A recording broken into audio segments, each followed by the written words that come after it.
அஸ்ஸலாமு அலைக்கும். எல்லாரும் நல்லா இருக்கிறீங்களா? அல்ஹம்துலில்லாஹ், நானும் ரொம்ப நல்லா இருக்கிறேன். இன்னைக்கு எனக்கு எப்படி போச்சுங்கிறது தான் இந்த வீடியோவில் நீங்கள் பார்க்க போறீங்க. அன்னைக்கு வந்து நம்ம ஷாப்புக்கு தான் வந்து நான் போயிருந்தேன். நம்ம ஷாப்பில் வந்து நியூ மாடல் ஹிஜாப்ஸ்லாம் வந்து வந்திருக்கு அப்படின்னு சொல்லிட்டு சொன்னாங்க. ஸோ போய் பார்த்துட்டு வரலாம் அப்படின்னு சொல்லிட்டு போனேன். இந்த ஹிஜாப் எல்லாம் நம்மளே ஓனாக கஸ்டமைஸ் பண்ணி கொடுக்கறது தான்.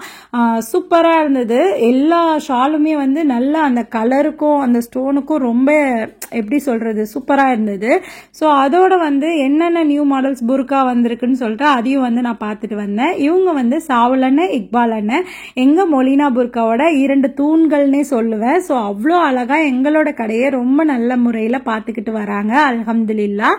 ஸோ அதுக்கப்புறம் வந்துட்டு நான் வந்து வீட்டுக்கு வந்துட்டு இஃப்தாருக்கு என்ன செய்யலான்னு சொல்லிட்டு ஐடியா பண்ணிட்டு ஸோ அதை வந்து செய்ய ஸ்டார்ட் பண்ணிட்டேன். ஏன்னா மணி ஒரு 4 மணி போல் ஆயிடுச்சு. ஸோ அதனால அன்னைக்கு வந்து நான் கஸ்டர்ட் பவுடரில் கஸ்டர்ட் மில்க் பண்ணலாம் அப்படின்னு சொல்லிட்டு ஐடியா பண்ணியிருந்தேன். ஸோ வந்து நல்ல ஃபுல் ஃபேட் மில்க் எடுத்துட்டு அதை நல்லா காய்ச்சிட்டு அது கூட வந்து நான் ஒரு 3 ஸ்பூன் போல கஸ்டர்ட் பவுடர் எடுத்து கரைச்சி ஆட் பண்ணிக்கிட்டேன். ஸோ இது கூட வந்து ரிச்சா இருக்கணுங்கிறதுக்காக ஒரு 2 ஸ்பூன் போல கண்டென்ஸ்டு மில்க்கும் வந்து நான் வந்து ஆட் பண்ணிக்கிட்டேன்.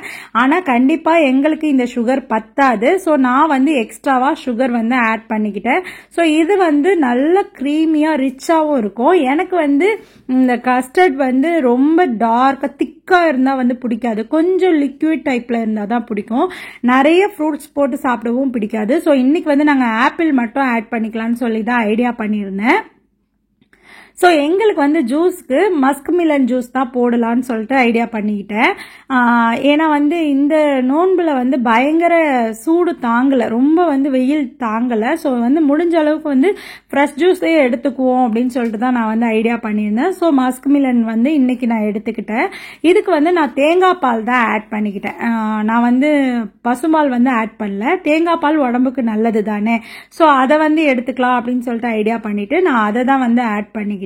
ஸோ மஸ்க் மிலனை வந்து ஃபுல்லாக ஒரு பழத்தையும் நான் எடுத்துக்கல, ஒரு ஹாஃப் பழம் போல தான் நான் எடுத்துக்கிட்டேன். ஏன்னா பசங்களுக்கு வந்து பிடிக்காது. ஸோ நானும் அம்மாவும் மட்டும்தாங்கிறதுனால ஒரு அரை பழம் எடுத்துக்கிட்டா போதும்னு சொல்லிட்டு ஒரு ஹாஃப் பழம் போல எடுத்துட்டு அதில் சுகர் ஆட் பண்ணி அரைச்சு தனியாக எடுத்து வச்சுக்கிட்டேன்.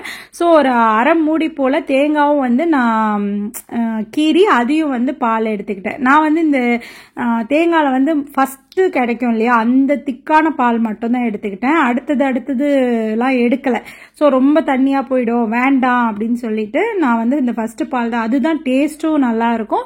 எங்களுக்கு போதுமான அளவும் அதுதான். அதுக்கு மேல நிறைய கரைச்சிட்டாலும் வேஸ்டா தான் போகும். ஏன்னா நோம்பு திறந்து நம்ம நிறைய டிஷ் சாப்பிடும் போது என்ன ஆகுதுன்னா மீந்து போயிடுது, நம்மளால சாப்பிட முடிய மாட்டேங்குது. அது வேஸ்ட் ஆகாம பாத்துக்கிறதுக்கு முடிஞ்ச அளவு கம்மியா பண்ணிக்கிறது பெட்டர். ஸோ நான் வந்து வேஸ்ட் பண்ணாம கம்மியா எப்படிலாம் பண்ணலாம் அப்படின்னு சொல்லிட்டு பார்த்து தான் பண்றேன். ஸோ இப்போ வந்து இந்த தேங்காய் பாலும் ஆட் பண்ணி அதையும் எடுத்து நான் வந்து ஃப்ரிட்ஜில் எடுத்து வச்சுட்டேன். ஸோ மீதி இருந்த மஸ்க் மிலனையும் நல்லா கவர் பண்ணிட்டு நாளைக்கு யூஸ் பண்ணிக்கலாம்னு சொல்லிட்டு ஸ்டோர் பண்ணி எடுத்து வச்சுட்டேன். ஸோ இது வந்து நாளைக்கு யூஸ் பண்ணணும் இன்ஷா அல்லாஹ். ஸோ அதுக்கப்புறம் பசங்களுக்கு வந்து என்ன பிடிக்கும் அப்படின்னு யோசிச்சு பண்ணலான்னு பார்த்தேன். இன்னைக்கு வந்து நான் மோமோஸ் தான் பண்ணலான்னு ஐடியா பண்ணியிருந்தேன். டெய்லி வந்து வடை பஜ்ஜி போண்டான்னு சொல்லிட்டு என்ன பண்ணமா சாப்பிட்றதுக்கு இன்னைக்கு இப்படி ட்ரை பண்ணி பார்க்கலாம் அப்படின்னு சொல்லிட்டு ட்ரை பண்ணி பார்த்தேன். ஆக்சுவலாக நானும் இது வந்து ஃபர்ஸ்ட் டைம் தான் ட்ரை பண்றேன். இது வந்து ஒரு பெரிய வேலைன்னு நினைச்சிட்டு ரொம்ப மலப்பா நான் வந்து இவ்வளோ நாள் பண்ணாம இருந்துட்டேன். பசங்களுக்கு பிடிக்கும், பட் ஆனால் நான் வந்து கடைகளில் எங்கேயாவது வாங்கி கொடுப்பேன், அல்லனா நான் பண்ண மாட்டேன். பட் இன்னைக்கு எப்படியாவது பண்ணிடணும்னு சொல்லிட்டு மாவு பெசரி அதை சைடில் எடுத்து வச்சுட்டேன்.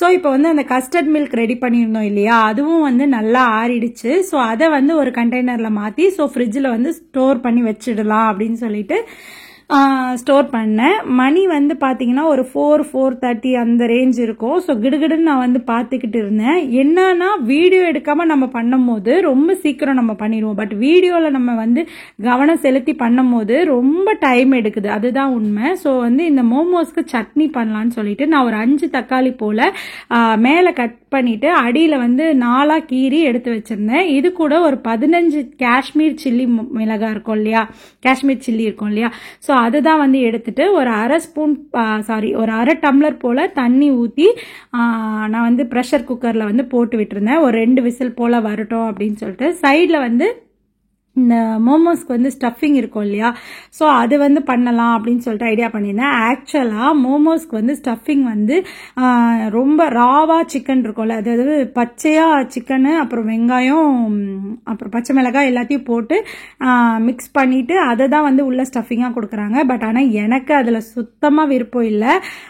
நான் வந்து வதக்கி பண்ணணும் அப்படின்னு சொல்லிட்டு வெங்காயத்தையும் பச்சை மிளகாவையும் நல்லா வதக்கிட்டு இஞ்சி பூண்டு பேஸ்ட்டையும் கொடுத்து நல்லா வதக்கிட்டு வதக்கி தான் பண்ணணும் அப்படின்னு சொல்லிட்டு மைண்ட் செட் வச்சுக்கிட்டேன். ஸோ அதனால குட்டி குட்டியாக சிக்கனை கட் பண்ணி அதையும் வந்து அது கூட ஆட் பண்ணி நல்லா வதக்கிக்கிட்டேன். எனக்கு வந்து என்ன ஒரு டவுட்னா, எப்படி ஆவியில் வந்து வேகும், மைதா மாவுக்குள்ளே இருக்கிற அந்த ஸ்டஃபிங் எப்படி வேகும்னு சொல்லிட்டு எனக்குள்ள ஒரு பயம். நல்லா இல்லாமல் போயிட்டா என்ன பண்ணுறது, இவ்வளோ ரிஸ்க் எடுக்கிறோம் அப்படின்னு சொல்லிட்டு. ஸோ சில்லி பவுடர் எந்த பவுடரும் நான் யூஸ் பண்ணலை. ஜஸ்ட் வந்து மிளகுத்தூள் மட்டும் ஆட் பண்ணி வதக்கி ஒரு பக்கம் வச்சுக்கிட்டேன். இந்த மோமோஸ்க்கு சட்னிக்குள்ளதும் ரெடி ஆயிடுச்சு. ஸோ இதையும் வந்து அரைச்சி எடுத்து வச்சுக்கலான்னு சொல்லிட்டு அதையும் வந்து நான் இந்த புல்லட் மிக்சர் ஜார் இருக்கும் இல்லையா, ஸோ அதில் வந்துட்டு மாற்றிக்கிட்டு இருக்கேன்.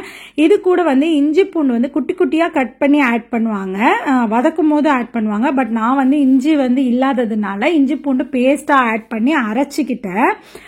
ஸோ இந்த சிக்கன் வந்து நல்லா வெந்ததுக்கப்புறம் ஒரு ஸ்பூன் போல் வினிகர், ஒரு 10 சொட்டு, அதாவது ஒரு ஸ்பூன்னே வச்சுக்கோங்க, அந்த அளவுக்கு வந்து சோயா சாஸ், அப்புறம் ஒரு 1.5 ஸ்பூன் வரைக்கும் சில்லி சாஸ் வந்து நான் ஆட் பண்ணி நல்லா வதக்கி விட்டுக்கிட்டேன். ஸோ அவ்வளோதான் இதோட ஸ்டஃபிங்கு. இதுக்கு வேறு எந்த பவுடரும் வேண்டாம், வெறும் மிளகுத்தூள் மட்டுமே போதும். ஸோ இப்படி தான் வந்து நான் பண்ணியிருந்தேன். உங்களுக்கு ஒரு வேளை வந்து அந்த மாதிரி பச்சையாக அரைச்சி யூஸ் பண்ணுறது பிடிக்கும் அப்படின்னு சொன்னாக்கா நீங்கள் அப்படி ட்ரை பண்ணுங்க. நான் வந்து ஆனால் அப்படி ட்ரை பண்ணலை. ஸோ இந்த பக்கம் வந்து இந்த மோமோஸோட சட்னிக்கு ஒரு பேனில் வந்துட்டு ஆயில் ஊற்றிட்டு நம்ம அரைச்சி வச்சுருக்கோம் இல்லையா, அந்த சட்னியும் வந்து ஆட் பண்ணிவிட்டு இது நல்லா கொதிச்சதுக்கப்புறம் இது கூடயும் நம்ம வந்து vinegar, soya sauce, red chilli sauce, ketchup எல்லாமே வந்து ஒரு ஸ்பூன் போல் நான் வந்து ஆட் பண்ணிக்கிட்டேன். ஸோ இது நல்லா கொதிச்சதுக்கு அப்புறம் நான் இது எல்லாத்தையுமே எடுத்து ஒரு பக்கம் சைடில் வந்து நான் வச்சுக்கிட்டேன். இது வந்து இந்த காஷ்மீர் சில்லி வந்து ஆட் பண்ணதுனால நல்ல கலராக இருந்தது, சூப்பராக அப்படியே நல்ல ஒரு ரெட் கலர் மாதிரி இருந்தது. இந்த சட்னி வந்து இந்த மோமோஸ்க்குன்னு இல்லை, அது சும்மாவே நல்ல டேஸ்ட்டாக இருந்தது. உண்மை சொல்லணும்னா நான் வந்து மீந்தது வந்து எடுத்து ஃப்ரிட்ஜில் ஸ்டோர் பண்ணி வச்சுக்கிட்டேன், வேறு ஏதாவது யூஸ் பண்ணாலும் சாப்பிட்டாலும் நம்ம யூஸ் பண்ணிக்கலாம் அப்படின்னு சொல்லிட்டு. ஸோ இதெல்லாம் ஒரு பக்கம் எடுத்து வச்சுட்டு இங்கே பாருங்கள் எவ்வளோ வெசல்ஸ் கழுவி வச்சுருக்காங்க அக்கா. அது ஒரு பக்கம் இருக்குது, சிங்க் ஃபுல்லாகவும் வெசல்ஸ் இருக்குது, கொல்லையிலையும் வெசல்ஸ் கழுவி வச்சுருக்காங்க.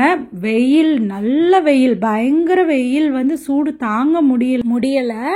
கொல்லை பூரா வந்து துணியும் காஞ்சிட்டு இருந்தது. ஸோ வெசல்ஸ் வந்து ஃபர்ஸ்ட் நம்ம எடுத்து வச்சிடலாம்னு சொல்லிட்டு எல்லாத்தையும் எடுத்து வைக்க ஸ்டார்ட் பண்ணிட்டேன். அக்கா வந்து கழுவி வச்சிடறாங்க, பட் அதை எடுத்து வைக்கவே அவ்வளோ ஒரு பெரிய வேலை மாதிரி இருக்கு. ஸோ ஃபர்ஸ்ட் நான் வந்து இந்த மாதிரி டேபிளில் எல்லாத்தையுமே அரேஞ்ச் பண்ணி வச்சுட்டு அப்புறம் அதை எடுத்துட்டு போய் அந்தந்த இடத்துல வந்து பிளேஸ் பண்ணிடுவேன். இதில் பார்த்தீங்கன்னா அது பால்வாளி, அது அக்கா கஞ்சி கொடுத்து அனுப்புவாங்க, அந்த ஒரு பாக்ஸு. இது 2 மட்டும் டேபிள் வச்சுட்டு மீதி எல்லாத்தையுமே வந்து எடுத்து வச்சுட்டேன். ஸோ வந்து இந்த சிங்கில் இருந்த எல்லா வெசல்ஸையும் வந்து நான் எடுத்து கூடையில் வச்சு கீழே வச்சுட்டு சிங்க் ஏரியா வந்து கழுவி க்ளீன் பண்ணிடலாம் அப்படின்னு சொல்லிட்டு ஐடியா பண்ணியிருந்தேன். இந்த வெசல்ஸ்லாம் வந்து மறுநாள் வந்து அக்கா வந்து வாஷ் பண்ணிடுவாங்க. ஸோ வந்து நான் வந்து இந்த செராமிக் ஐட்டம் எல்லாமே கூட நான் அந்த கூடையில் வந்து வச்சிருவேன். அக்கா வந்து ரொம்ப சேஃபாக வந்து விளக்கி வச்சிருவாங்க. ஸோ இப்போ வந்து சிங்கை வந்து நல்லா க்ளீன் பண்ணி விட்டுறலாம் அப்படின்னு சொல்லிட்டு கையோட அந்த வேலையை நான் வந்து பார்த்துடுறது. இந்த மாதிரி நம்ம க்ளீன் பண்ணும்போது நம்மளோட கிச்சனில் எந்த ஒரு ஸ்மெல்லும் வராது, மெயினாக வந்து காக்ரோச் வராது, அதுதான் உண்மை. நான் வந்து இது வரைக்கும் என்னோட கிச்சன் வந்து ஓப்பன் கிச்சன் தான், நான் கபோர்ட்லாம் வந்து போடலை. பட் ஆனால் என்னோட கிச்சனில் காக்ரோச் வந்ததே கிடையாது. நான் முடிஞ்ச அளவுக்கு வந்து நீட்டாக வந்து மெயின்டைன் பண்ணுவேன். ஸோ அதனால் அதுக்கப்புறம் வந்துட்டு அக்கா வந்து இந்த முருதபா செஞ்சுன்னு சொல்லிட்டு கொடுத்து அனுப்பியிருந்தாங்க. சரி ஓகே அப்படின்னு சொல்லிட்டு ஹாட் பாக்ஸ் வந்து உடனே வேணும்னு கேட்டிருந்தாங்க. அதனால் அதை வந்து எடுத்து வச்சுட்டு அக்காவுக்கு ஹாட் பாக்ஸ் வந்து திருப்பி கொடுத்து அனுப்பிட்டேன். முருத்தப்பாவும் அல்டிமேட், செம்ம டேஸ்ட் உண்மையாகவே. மோமோஸ் வந்து மெனக்கட்டு நான் உக்காந்து பொறுமையாக இந்த மாதிரி பண்ணினேன். ஃபஸ்ட் டைமுங்கிறதுனால பொறுமையாக எப்படி பண்ணணும்னு பார்த்து பண்ணினேன். பட் டேஸ்ட் வந்து ரொம்ப நல்லா இருந்தது. ஃபஸ்ட்டு ட்ரையில் பெஸ்ட் அப்படின்னு சொல்லிட்டு சொல்லலாம், அவ்வளோ நல்லா வந்திருந்தது. நான் நிறையலாம் பண்ணலை, ஒரு 8 or 9 தான் பண்ணியிருப்பேன். பட் ஆனால் நல்லா வந்திருந்தது. ஸோ அதுக்கப்புறம் பசங்களுக்கு வந்து சாக்லேட் மில்க் ஷேக் பண்ணலான்னு சொல்லிட்டு இந்த ஃபுல் ஃபேட் மில்க் நல்லா காய்ச்சி எடுத்துக்கிட்டு அது கூட சாக்லேட் சிரப் அப்புறம் கண்டென்ஸ்டு மில்க் எல்லாத்தையும் ஆட் பண்ணிவிட்டு இந்த நியூட்டெல்லா இருக்கும் இல்லையா, ஸோ அதுலேயும் ஒரு 2 ஸ்பூன் மாதிரி வந்து நான் ஆட் பண்ணிவிட்டு ஐஸ் க்யூபும் ஆட் பண்ணி நல்லா அரைச்சி வந்து எடுத்துக்கிட்டேன். இந்த நியூட்ரெல்லாலாம் யூஸ் பண்ணும்போது நல்ல ரிச்சாக சூப்பராக இருந்தது. உண்மையிலே அக்ஷர் வந்து கடையில் வாங்குற மாதிரியே இருந்தது. உண்மையாகவே நீங்கள் தான் பண்ணீங்களா அப்படின்னு சொல்லிட்டு கேட்டுகிட்டே இருந்தான். ஸோ அவ்வளோ நல்லா இருந்தது. ஸோ இன்றைக்கி நம்ம வீட்டில் இஃப்தாருக்கு வந்து கஸ்டர்ட் வந்து ஆப்பிள் மட்டும் தான் நான் போட்டிருந்தேன். ஸோ அதுக்கப்புறம் மோமோஸ், அப்புறம் வந்து இந்த சாக்லேட் மில்க் ஷேக்கில் வந்து சாக்லேட் ஐஸ்கிரீம் ஆட் பண்ணியிருந்தேன். அப்புறம் முர்த்தப்பா, அதுக்கப்புறம் வந்துட்டு மஸ்க் மில்லன் ஜூஸு, அப்புறம் டேட்ஸு, கஞ்சி, இதெல்லாம் தான் வந்து நம்ம வீட்டில் வந்து அன்னைக்கு இஃப்தாருடைய ஸ்பெஷலாக இருந்தது. நிறைய பண்ணின மாதிரி இருந்தது. பட் ஆனால் டேபிள் பார்க்கும்போது நம்ம இவ்வளோ தான் பண்ணணுமா, அதுக்கு தான் இவ்வளோ டைம் ஆச்சா அப்படிங்கிற மாதிரி தான் இருந்தது. ஸோ நோன்பு திறந்ததுக்கப்புறம் ஃபசிஹாவுக்கு வந்து ட்ரெஸ் தைக்க கொடுக்கலான்னு நான் ஒரு 2 சாரீ வந்து பட்டு சாரீ எடுத்து வச்சுருந்தேன். அவளுக்கு ஒரு லாங் ஃப்ராகும் ஒரு ஹாஃப் சாரியும் தைக்கலாம் அப்படின்னு சொல்லிட்டு புது சாரீ 2 வந்து எடுத்து வச்சுருந்தேன். ஸோ இதை எடுத்துகிட்டு போயிட்டு நான் வந்து இந்த மணி டெய்லர் இருப்பாங்க கும்பகோணத்தில், ஸோ அவங்க வந்து கொஞ்சம் நல்லா தைப்பாங்க. ஸோ அங்கே தான் வந்து தைக்க கொடுத்துருந்தேன். ஸோ ஆல்மோஸ்ட் வந்து வீடியோட லாஸ்ட்டுக்கு வந்தாச்சு. நான் வந்து மெட்ரோ பஜாருக்கும் போயிருந்தேன், கொஞ்சம் வேலை இருந்தது. சரி அங்கேயும் போயிட்டு அந்த வேலையை முடிச்சுட்டு வீட்டுக்கு போகலாம் அப்படின்னு சொல்லிட்டு. என்னோட வீடியோஸ் வந்து உங்களுக்கு பிடிச்சிருந்துச்சுன்னா ப்ளீஸ் என்னோட சேனலை வந்து சப்ஸ்கிரைப் பண்ணிக்கோங்க, லைக் பண்ணுங்கள், கமெண்ட் பண்ணுங்கள், அப்புறம் வந்து ஷேர் பண்ணுங்கள். இன்ஷா அல்லாஹ் நான் இன்னும் ஒரு லாங் வீடியோவில் பார்க்கலாம். அஸ்ஸலாமு அலைக்கும்.